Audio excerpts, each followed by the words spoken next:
Okay, so let's start off with the first of 4 situations we're going to talk through. So we got externalities, public goods, incomplete information, and rent seeking. Externalities is meaning that there's some sort of mismatch in between marginal social benefit, marginal social cost, private marginal benefit, and private social cost. So let me just kind of first, before we even get into this, try drawing it out for you so that we can talk step by step through what we're about to look at, right? So let's see here. This. Okie dokie. So let's say that we're in some sort of situation where we have our normal supply and demand graphs. We got price, we got our quantity, and let's change the size of this because that's a little too thick. We have our downward sloping demand curve, and we have our upward sloping supply curve. But let's say that this is actually private supply and demand. So when we're not thinking about any societal impacts whatsoever, we're only thinking about the value and cost for an individual firm and the value and cost for a person who's demanding a product, then we have what we call, let's see, private marginal benefit and private marginal cost. Now, sometimes there's going to be a mismatch. Sometimes there might be something that happens outside of this system, right? So let's say this is private marginal cost, and let's have this as, let's do steel. Let's say that this is the steel industry. And maybe if we're talking about the steel industry, we might produce, if we only thought about the people who are buying and selling this, maybe there would be 1,000 tons of steel for, I don't even know what steel prices are. Let's say it's about 2,000 per ton of steel. I know that that's not right. We're just going to assume. Okay, but what if there's pollution? What if there's some sort of effect that happens to someone who's not directly the buyer or the seller? So let's say that we have a steel company, but as steel is getting produced, there might be runoff from the factory that goes into the water system, and the runoff in the water system might affect the local community. This is a cost that's happening to the community, but not necessarily what's being considered by the buyers and sellers, the ones with the private marginal benefit, private marginal cost. Instead, we might think that the social marginal cost might be different. There might be some amount of outside factors. So let's say that we have what we call an externality. Externality. Sorry, my handwriting is terrible, but it doesn't really matter as much. Where if we considered society, we might have SMC, social marginal cost. If we considered the damage that's being done to the environment and to these neighborhoods, well, if we considered that in the equation of how much we're producing, it might actually be the case where maybe society would be better off if we only produced 80 of this good or service and we actually charged a little bit more for it, maybe $2,200. Right? This difference represents the fact that, okay, there is some sort of cost that's going to be happening to the environment. So when we think about what's going to be happening to the environment, maybe it might make sense to have slightly less of something, or it might be an increased price so that we can pay for some of those effects. So this means that there are trades happening that maybe should or should not happen. So let's think about what this necessarily means. Let's think about this social marginal cost line, right? The cost that's really actually happening to society when we produce this good or service. And let's consider the difference in between where we are producing, let's call this point A, and where society would prefer we produce. Let's call this point B. Okay, well, I like to first visualize this by thinking about, are there additional trades that are happening that maybe should not be happening, right? So in this case, we might have too much being produced. Notice that the quantity that we are producing, maybe I'll call this QP, is more than what would be best for society, QS. So let's, your first step, whenever we have any ones of these, there's 4 different ways that we can do this graph, and we're going to go through each and every one of them. We'll likely go through each and every one of them, is we're going to draw a line from where this interaction is for our private marginal cost, private marginal benefit. We're going to draw a line to our social marginal cost curve. Notice that we've now created this triangle right here. We call this triangle deadweight loss. I just write it DWL. Deadweight loss means that there's now these additional trades that are happening. See, we go from 80 to 100, we have 20 additional trades, and that this triangle represents loss to consumer and producer surplus. So we're losing benefit, our overall benefit to the surplus of happiness for both consumers and producers when we are not considering the societal impact, or when we're only making decisions based upon the independent firm and the people who are going to those independent firms, right? So society would prefer we're at B. We kind of prefer that we're at A. This deadweight loss has been created because of the existence of this externality. Now, externalities can be negative or positive. They can be pollution, or they could be little bits of good and bad that happen in society. But, oh my goodness, did it take us all the way back here? Let's go back. The 4 different types that we're talking about, I showed you a negative production externality. That's the idea that when the steel company was producing, there might be some pollution runoff that negatively impacts society. This is called a negative production externality. In the same case, we also have negative consumption externalities. This is when something bad happens to society from someone consuming a good or service. This is on the people who demand, not necessarily the people who supply. A good example of this tends to be smoking in public, right? When people are consuming cigarettes in public, it leads to a higher prevalence of cancer in the people who are around them, who may not have been a direct smoker themselves. They were not the ones consuming that product, but there was an effect on them, right? It's some sort of external harm. So when we're talking about harm, it's either a negative production externality if the supplier causes it, or a negative consumption externality if the demander or consumer causes it. On the other side, we do also have our positive things as well, right? So positive production externalities is when something good happens because a firm is producing something. So for example, let's say that there's companies that make like bracelets out of what is it, out of like the plastic that floats in the ocean. Okay, well, that means for all of these things that they're producing, right, they're saying like, yeah, we're producing this cool little service, and then they're selling it to individuals, but society actually might be much more better off because now there's less plastic in the ocean. They're like, yeah, that's awesome, right? So there might be something positive that happens related to something being produced. This is great. This is a wonderful example. Right. There's also positive consumption externalities. This is the idea that there's something good that happens because an individual consumed our good or service. Let's see. Flowers in your front yard, right? You might decide to have a beautiful front yard that you put flowers in between you and the person selling flowers, you've decided to buy whatever flowers you enjoy for your front yard. But society's actually way better off because now there's this beautiful home in the neighborhood. It helps property values. It helps make people happier when they go by and they say, oh, wow, those are pretty flowers, right? So you consuming or doing something with a good or service may actually positively impact others. Right? So we have negative production externalities, negative consumption externalities. These are from bad things that happen or harms, where the private marginal benefit, private marginal cost is just different from the social marginal benefit, social marginal cost because of some sort of negative element. On the other side, we have the positive production externality and positive consumption externality. This is when we're actually underproducing, right? Where it's better for society if we actually produce more of this. It would be better for society if you put more flowers in your yard, or if they made more bracelets that clean up plastic in the ocean.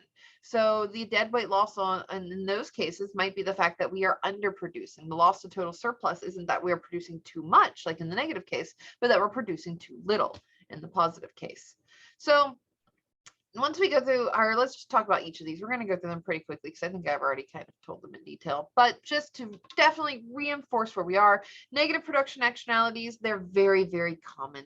It's extremely common when someone's producing a good or service that there's going to be some sort of harm to society. It may not be a very obvious one. It might just be that there's more plastic refuse, or it might be that there is too much trash for the waste management system to have or to handle. It might be that it just makes the neighborhood look ugly. It might make it like there's lots of different things that can negatively be caused by producing something, right? So negative production externalities, they're common. For example, burning coal to generate electricity, it emits carbon dioxide. When that happens and it gets into the air system, we find that there's like increased poor child outcomes, our poor child health outcomes in areas where this pollution goes, typically because it just creates health issues, right? And if you're not in school because you're coughing, or you are not in lots of other places, well, you might be able to, or you might be lagging behind, right? That's something bad that happens because that child's not purchasing the electricity, right? But because the buyers and sellers have decided on this burning coal for electricity, and the carbon dioxide affects nearby communities. There's logging and clearing forest. It affects carbon dioxide. There's noise from aircrafts. The person buying the ticket on a flight and the person providing the flight, sure, they have a back and forth relationship. They have some sort of private marginal benefit and private marginal cost that they decide how much they're producing off of, but they're not really considering in that ticket price the cost or the detriment to society of just having very, very loud aircrafts going over your house on a regular basis, right? Pollution to rivers and lakes, auto exhaust. So negative production externalities, these are probably the ones that you're most commonly familiar with. But there's also production or positive production externalities. For example, when honeybees, like a honeybee farmer who's collecting honey, well, that's really, really good. When that's a positive production externality, because when they have honeybees, well, then the orchards next to them have more fruit that year. The flowers in the neighborhood, they're better off. There's lots of benefits to society of having this company located there, right? There's some sort of external benefit that's happening. So positive production externalities, less common than negative externalities, but they're still there. They're still prevalent, right? On the other side, so those were production externalities. They're from when a firm makes a decision. When a consumer makes a decision, we call it either a negative or positive consumption externality. A negative consumption externality are their common parts of everyday life. It's the idea that like smoking and confined spaces can cause health risks.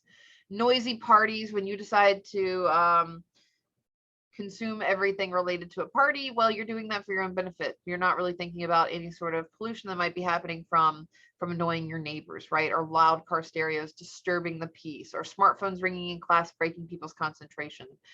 These are just negatives that happen from consuming something.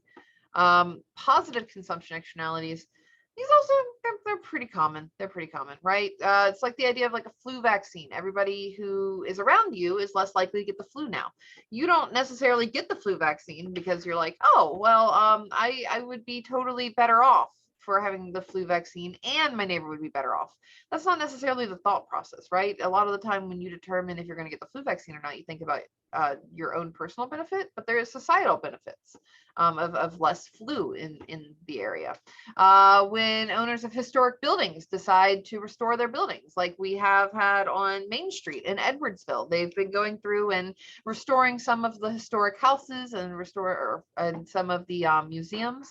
Well, that's really cool because now everybody who sees it, they get a lot of pleasure from that. They're like, wow, that's nice.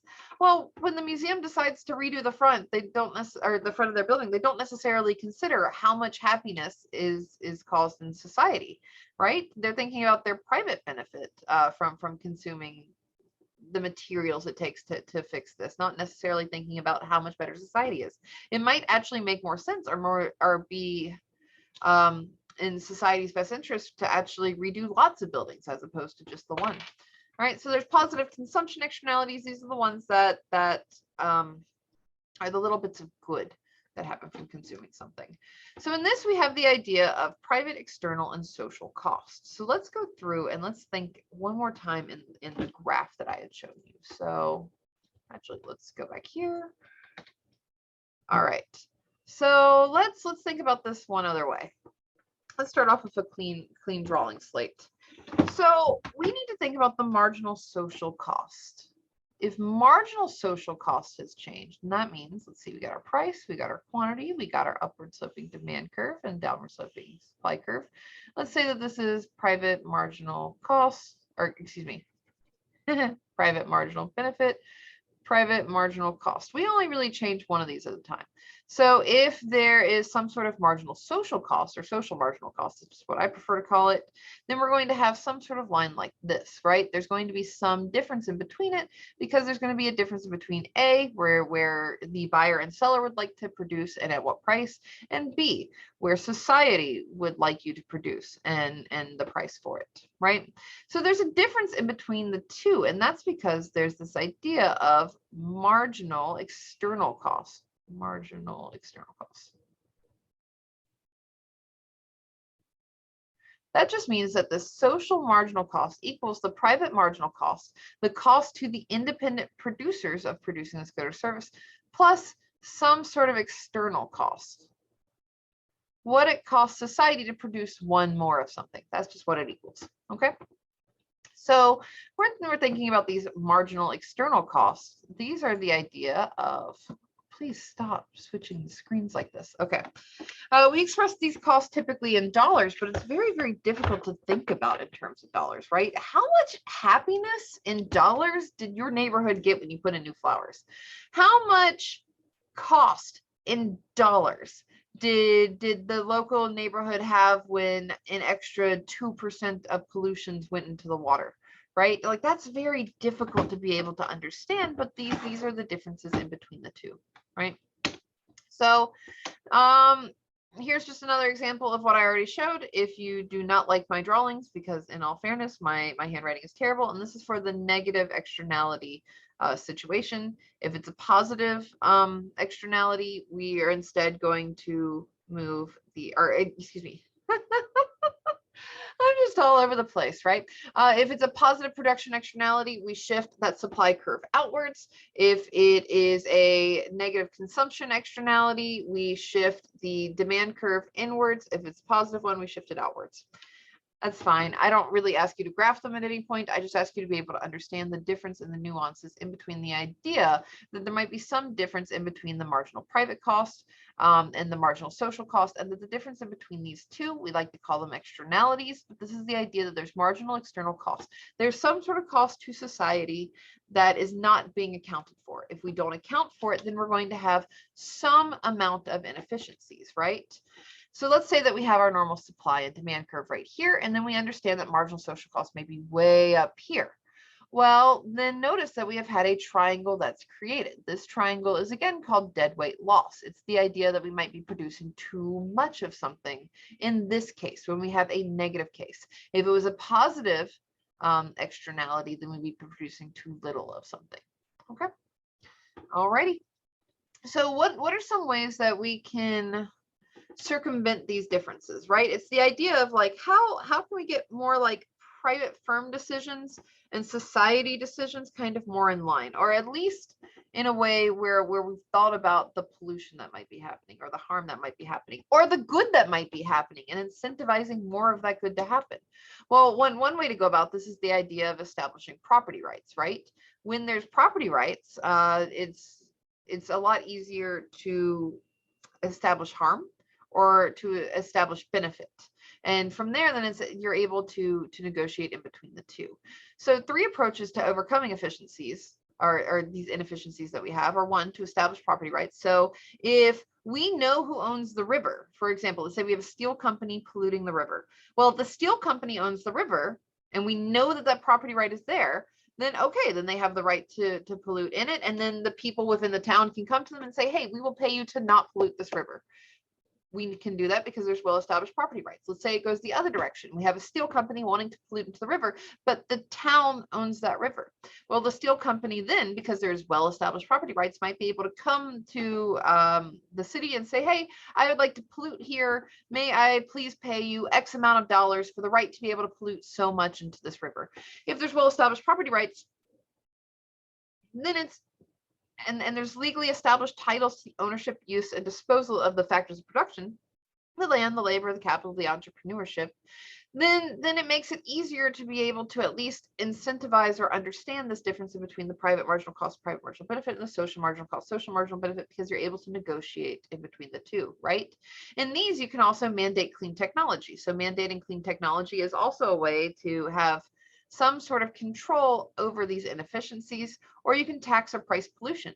Let's say it costs $10 to properly dispose of the steel waste, or you can put it into the river for free. Well, if we say, okay, well, you can put it into the river, will cost you $0, but when you do that, we're going to tax you $10. Well, now it's going to cost you $10 to put your pollution into the river, or $10 to dispose of it safely. The company might be more likely to dispose of it safely at that point because that's a tax or price control relative to the pollution that's happening, right? There's also the idea of using abatement technology. So abatement technology is technology that causes less pollution, right? A good example of this is scrubbers on the tops of smokestacks. So smokestacks in the 1950s and 1960s at a lot of different companies who produce goods and services that had air pollutants. This carbon dioxide would come up through smokestacks, and there'd be lots and lots of smoke. It would make the town next to it smell terrible, and it would be very unpleasant. There was lots of terrible health outcomes that were happening. In the 1970s and 1980s, scrubber technology happened. It's the idea that at the very top of the smokestack, you shoot water through very, very quickly so that the smoke that comes through at least doesn't have some of the more harmful particulates. That harmful particulates is instead caught in like a screen of water, and then they can get rid or dispose of the water in a different way, but it's not going into the air, right? The problem is that's expensive to put in. It's very difficult. Abatement technology is a production technology that reduces and prevents pollution, but at a cost. So this is something that maybe there's a reason for government intervention here, is to either incentivize or subsidize abatement technology so that being able to have safer alternatives is possible when considering the difference between private marginal cost and social marginal cost, right? Because the producer considers alternative technology and they adopt the least cost alternative. So sometimes the least cost alternative is putting in a scrubber, and sometimes it's just putting the pollution into the river. So using abatement technology and incentives such as taxes on pollution or other types of subsidies for making the cost of adding in things like scrubbers cheaper is a way to be able to try to change that decision, right? So in all of this, economists have a really cool theorem. We call it the Coase theorem. This is named after Ronald Coase, and he has a pretty cool paper about this that had started off a lot of these talks into what do we do with the idea of pollution and government intervention.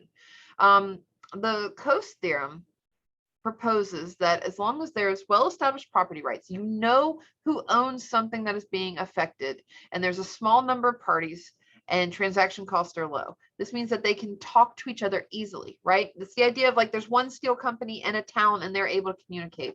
It's the idea that maybe neighbors, one has a noisy party and one would not like the noisy party to happen. Well, they know who has a right to either peace or who has a right to make noise, and then they can talk and negotiate in between the two of them. As long as there's well-defined property rights, a small number of people, and transaction costs are low, they're able to go over and actually talk to each other. Then a lot of the time, private transactions are really efficient, and you don't need any sort of additional enforcement or any sort of additional intervention, right? There's no externalities because parties take into account the externalities involved. They might say, hey, this party is very, very loud. I think it's causing me like enough lost sleep that I'm going to lose like $20 at work tomorrow when I decide to be a little late because I'm not getting sleep. How about I pay you the $20 to turn off your music early, right? It's the idea of understanding what these costs are and being able to work out in between the two. The Coase theorem is actually really, really cool because it's some of our initial thoughts into what matters, right? Or what the very, very basic pieces are to avoid externalities when we're considering the differences in between social marginal cost and private marginal cost. So the Coase solution works only if transaction costs are low, though. When you can go talk to your neighbor about having a loud party, when you can go to the steel factory and say, hey, it's not really cool that you're polluting the river and we don't like this and we own the river. But when transaction costs get more expensive, right? When you need an agent, when you need an advisor, when you need legal assistance, when you need a translator, when you need to work with multiple different companies, when you need to go deal with hundreds of households in a neighborhood to get them on the same page. Once you start involving large numbers of people and there's lots of externalities, transaction costs are high, they can't necessarily negotiate with themselves because it's too expensive for them to negotiate amongst themselves. Then that's the point where the Coase solution of establishing property rights doesn't necessarily work, and governments try to deal with externalities in this way. That's the idea that if you have 30 firms that are polluting a river, and they're polluting a river that goes through 6 states, well, you can't get the politicians of 6 states and all the constituents of 6 states and all the companies that are polluting this river, you can't get them all into one room and have them vote, right? But this is still something that's causing a difference or deadweight loss or societal harm or loss to the total surplus because of this happening. So at that point, that's where we start considering government interventions, is when it's no longer cost effective for people to work out their own solutions when it comes to property rights. So externalities is one form of time when there's pollution or harm or good that they're unable to incentivize or provide themselves because it's just not necessarily efficient to, that it might make sense for government to step in. The next one's going to be public goods. So public goods are things that it doesn't necessarily make sense for an individual to provide. But you know what? We're going to do that in another video because I'm going to try to get better about having lots of smaller ones. See you in a minute.